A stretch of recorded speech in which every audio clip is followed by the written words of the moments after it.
ರಾಜ್ಯದ ಹಲವಾರು ಸಮುದಾಯಗಳ ಅಭಿವೃದ್ಧಿ ನಿಗಮ ಸ್ಥಾಪಿಸಿದಂತೆ ಎಲ್ಲ ಜನಾಂಗಗಳನ್ನ ಒಟ್ಟುಗೂಡಿಸಿಕೊಂಡು ರೈತ ಸಮುದಾಯಕ್ಕೆ ರಾಜ್ಯ ಸರ್ಕಾರ ರೈತ ಅಭಿವೃದ್ಧಿ ನಿಗಮ ಸ್ಥಾಪಿಸಬೇಕು ಅಂತ ರಾಜ್ಯ ರೈತೋದಯ ಹಸಿರು ಸೇನೆ ರಾಜ್ಯಾಧ್ಯಕ್ಷ ಚಂದ್ರಶೇಖರ್ ಟಿ ಆಗ್ರಹಿಸಿದ್ದಾರೆ. ಚಡಚಣ ಪಟ್ಟಣದ ಪ್ರವಾಸಿ ಮಂದಿರದಲ್ಲಿ ಆಯೋಜಿಸಲಾಗಿದ್ದಂತಹ ಚಡಚಣ ತಾಲೂಕು ರೈತೋದಯ ಹಸಿರು ಸೇನೆ ಪದಾಧಿಕಾರಿಗಳ ಆಯ್ಕೆ ಸಭೆಯಲ್ಲಿ ಮಾತನಾಡಿದ ಹಸಿರು ಸೇನೆ ರಾಜ್ಯಾಧ್ಯಕ್ಷ ಚಂದ್ರಶೇಖರ್, ಉಚಿತ ಭಾಗ್ಯಗಳನ್ನು ಕೊಡುವಾಗ ಸರ್ಕಾರ ಬಡ ರೈತ ಕುಟುಂಬಗಳಿಗೆ ವಿಶೇಷ ಸಹಾಯಧನ ನೀಡಬೇಕು ಅಂತ ಆಗ್ರಹಿಸಿದರು. ನಂತರ ರಾಜ್ಯ ರೈತೋದಯ ಹಸಿರು ಸೇನೆಯ ಜಿಲ್ಲಾಧ್ಯಕ್ಷನಾಗಿ ಜಯಶ್ರೀರಾಧಾರ, ತಾಲೂಕು ಅಧ್ಯಕ್ಷರನ್ನಾಗಿ ಶಶಿಕಲಾ ಹಿರೇಮಠ ಅವರನ್ನ ಆಯ್ಕೆ ಮಾಡಲಾಯಿತು. ರಾಜ್ಯ ರೈತೋದಯ ಹಸಿರು ಸೇನೆಗೆ, ಕರ್ನಾಟಕ ರಾಜ್ಯ ರೈತೋದಯ ಹಸಿರು ಸೇನೆಗೆ, ಕರ್ನಾಟಕ ರಾಜ್ಯ ರೈತೋದಯ ಹಸಿರು ಸೇನೆಗೆ.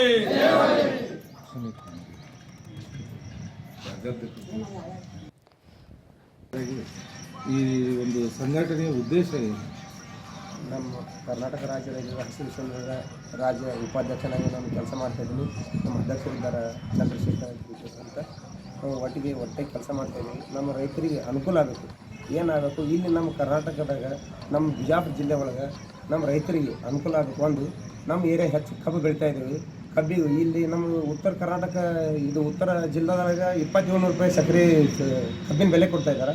ಮತ್ತು ಇದೇ ನಮ್ಮ ದಕ್ಷಿಣದ ಜಿಲ್ಲೆ ಒಳಗೆ 3000 ರೂಪಾಯಿ ರೇಟ್ ಕೊಡ್ತಾ ಇದ್ದಾರೆ. ನಮ್ಮ ರೈತರಿಗೆ ಎಲ್ಲರಿಗೂ ಒಂದೇ ಥರ ಬೆಲೆ ಸಿಗಬೇಕಂತೇಳಿ ನನ್ನ ಆದೇಶ ಅದ. ನಾನು ಅದು ಮಾಡಿಸ್ಬೇಕಂತೇಳಿ ಗುರಿ ಹೊಂದಿದೆ. ಇಬ್ಬರು ಕೊಡಿಸಿ ಎಲ್ಲ ರೈತರು ಅನುಕೂಲ ಆಗಬೇಕು.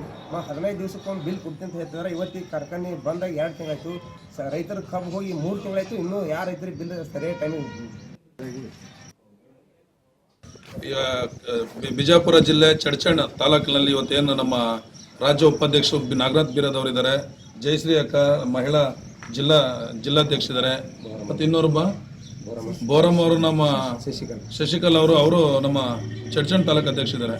ಇವ್ರ ನೇತೃತ್ವದಲ್ಲಿ ಇವತ್ತೇನು ಸಭೆ ಏನಕ್ಕೆ ಸೇರಿದೀವಪ್ಪ ಅಂದರೆ, ಇಲ್ಲಿ ಕಬ್ಬು ಬಿಟ್ಟು ಸುಮಾರು 3 ತಿಂಗಳಾದರೂ ಕೂಡ ಕಬ್ಬಿನ ದುಡ್ಡು ವಾಪಸ್ ಕೊಟ್ಟಿಲ್ಲ.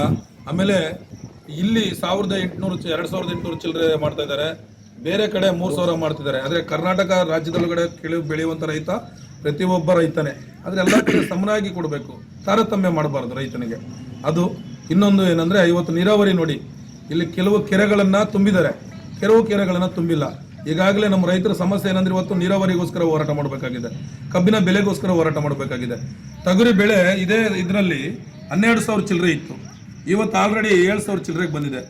ತೊಗರಿ ಬೆಳೆದಂಥ ಪರಿಸ್ಥಿತಿ, ಒಂದು ತೊಗರಿ 1 ಎಕರೆ ಕಟಾವು ಮಾಡಲಿಕ್ಕೆ ಅವ್ನಿಗೆ ಸುಮಾರು 3,000 ರಿಂದ 4,000 ರೂಪಾಯಿ ಅವನಿಗೆ ಒಂದು ಬರ್ತಾ ಇದೆ.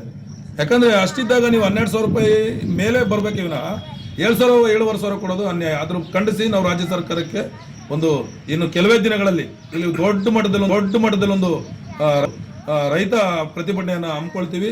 ನಮ್ಮ ನಾಗನಾಥ್ ಬೀರದ್ ಅವರ ಸಮ್ಮುಖದಲ್ಲಿ ನಮ್ಮ ಜಯಶ್ರೀ ಅವರ ಸಮ್ಮುಖದಲ್ಲಿ